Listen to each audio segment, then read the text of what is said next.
তোদের কি হয় নাকি? কোনো দিকে কোনো রাস্তা খুঁজে পাচ্ছি না।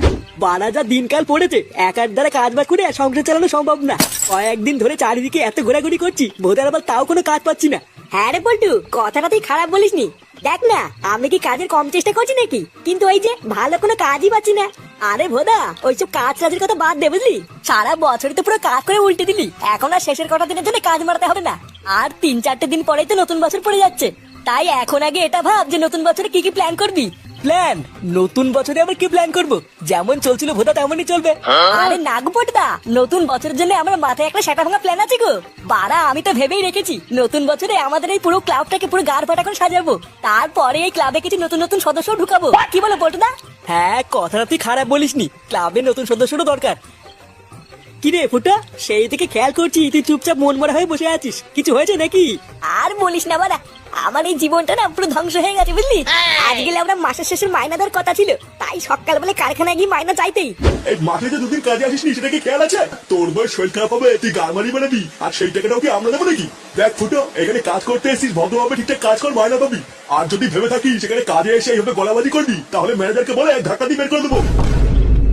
এটাই তো হয় রে, আমাদের মতন গরিবদের সাথে এটাই হয়। বাড়া, তোমার বাড়িতে বা সংসারে কি কি সমস্যা হচ্ছে তাতে বাইরের কারোর কিছু যায় আসে না। তুমি খেয়ে আছো না না খেয়ে আছো তাদের ওদের কোনো বাল ছেড়া যায় না। ওরা তো শুধু নিজেটাই বোঝে। হ্যাঁ, তারপরে শোন না আরো কি কি হয়েছে। মাইনা পেয়ে মন খারাপ করে বাড়ি ফিরতে না ফিরতেই দেখি মা আর বাবা ঝামেলা করছে। আমি শুধু মাকে গিয়ে একটু বলেছি, ও মা, এক গ্লাস জল দাও না, খুব জোর তেষ্টা পেয়েছে। জল তেষ্টা যখন পেয়েছে তখন নিজের জলটা নিজে নিয়ে নেই, যা, আমি পারবো না। কি গো, একটু জল দাও তো, খুব জোর জল তেষ্টা পেয়েছে। দেখছো না আমি একটা কাজ করছি? রান্না ঘরে গিয়ে নিজে গিয়ে নিয়ে নাও, গিয়ে যাও। এ কি রে ফুটো, এ তো দেখছি তোর বাড়িতে তোর কোনো দামই নেই। পাড়া, তুই সারাদিন এত কষ্ট করে পরিশ্রম করে কাজ বাজ করে বাড়ি গেলি, আর তোকে কেউ এক গ্লাস জল পর্যন্ত দিল না? বাড়া, আমাকে কেউ এক ফোঁটাও ভালোবাসে না, জানিস? আমি সারা দিন রাত এত কষ্ট করে পরিশ্রম করি, তাও বাড়িতে আমাকে এক ফোঁটাও কেউ দাম দেয় না। আমি তো ঠিক করে নিয়েছি, আমি লাউডার এখানে থাকবো না, আমি অনেক দূরে চলে যাবো। নে রে, এ তো আবার মাগি মানুষের মতন কান্না শুরু করে দিল। না রে ফুটকে, তুই ফুটোর কষ্টটা বুঝবি না। দাঁড়া ফুটো, তুই কান্না করিস না। তোকে বাড়িতে কেউ ভালোবাসে কি বাসে না সেটা পরীক্ষা করার জন্য আমার মাথায় একটা হেভি প্ল্যান আছে।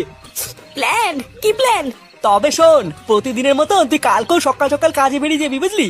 তারপর আমি আর ল্যাংচা তোর বাড়ি থেকে ডাকবো, কাকু, ও কাকু, কাকু, তাড়াতাড়ি বাইরে আসো, কাকু।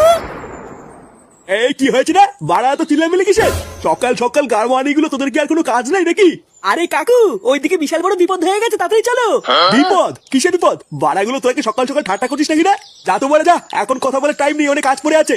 আরে কাকু, আমরা মজা করছি না, কারখানায় যাওয়ার পথে ফুটো রাস্তায় অ্যাক্সিডেন্ট হয়েছে। কি?